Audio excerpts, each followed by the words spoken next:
लड़की ने तेजी से अपने कपड़े उतारे और तुरंत लीक हो रही नाव के छेद को बंद किया। लेकिन छोटी सी नाव ज्यादा देर टिक नहीं सकती थी। इसी बीच उसका बॉयफ्रेंड उसे छोड़कर अकेले भागने लगा। बगल में खड़ी सहेली ने उसे रोकने की कोशिश की, मगर उस मतलबी लड़के ने उसे समुद्र में धक्का दे दिया। पानी में गिरी लड़की ने शार्क का ध्यान खींच लिया और लड़का उसी मौके का फायदा उठाकर दूसरी तरफ तैरने लगा। सहेली पानी में मदद के लिए चिल्ला रही थी तो लड़की छोटी बिना एक पल गंवाए कूद पड़ी और डूबती सहेली को बचा लिया। लेकिन शार्क तेजी से पास आती दिखी। ऐसे वक्त में छोटी को याद आया, शार्क कभी भी शांत खड़े इंसान पर हमला नहीं करती। उसने सहेली से कहा, एकदम मत हिलना। शार्क पास आई, दोनों को स्थिर देखा और फिर शार्क मुड़ गई उस लड़के की तरफ जो बेतहाशा हाथ पैर मार रहा था। वो जैसे तैसे याच बड़ी नाव तक पहुंचा और शार्क से बचने के लिए रस्सी पकड़कर ऊपर चढ़ने लगा। लेकिन जैसे ही वो याच पर चढ़ने वाला था, उसका पैर फिसल गया और अगली ही सेकंड वो शार्क का खाना बन गया। पीछे से दोनों सहेलियां रोने की बजाय सुकून की सांस लेती हैं। लेकिन मुश्किलें यहीं खत्म नहीं हुई। अब वो छोटी नाव में एक दिन रात से फंसी थीं, न धूप से बचाव, न पानी और न कोई मदद। शार्क याच के आसपास ही चक्कर काट रही थी, इसलिए वे नाव को पास नहीं ले जा सकती थीं। सूरज सिर पर था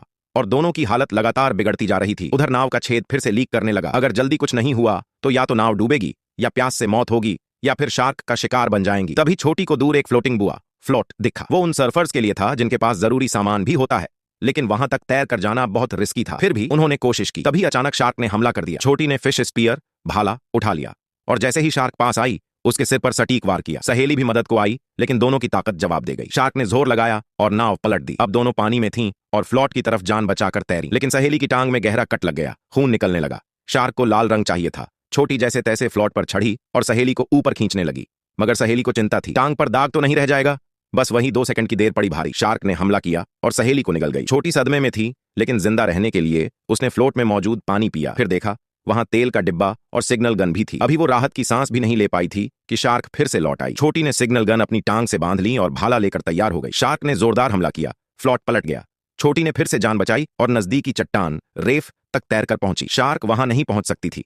वो थकी हुई थी, भूखी थी, मगर जीने की जिद बाकी थी। उसे एक छोटा पानी भरा गड्ढा दिखा जहां सुबह की ओस जमा थी। उसने वो पिया, फिर कुछ कच्चे सीपियों से खाना पाने की कोशिश की। तभी उसे याद आया, तेल का डिब्बा अभी भी है। शार्क एक चक्कर लगाने में 4 मिनट लेती थी। वो प्लान बनाती है, तेल लेने तैरेगी, फिर वापस आएगी। वो कूदी, तेल लिया और लौट आई। अब उसने अपनी टांग पर हल्का सा कट किया ताकि शार्क ललच जाए। तेल का डिब्बा शार्क के मुंह में फेंका और जैसे ही वो पास आई, सिग्नल गन से निशाना लगाया और बूम, शार्क खत्म। छोटी ने अपनी हिम्मत और अक्ल से अपनी जान बचा ली।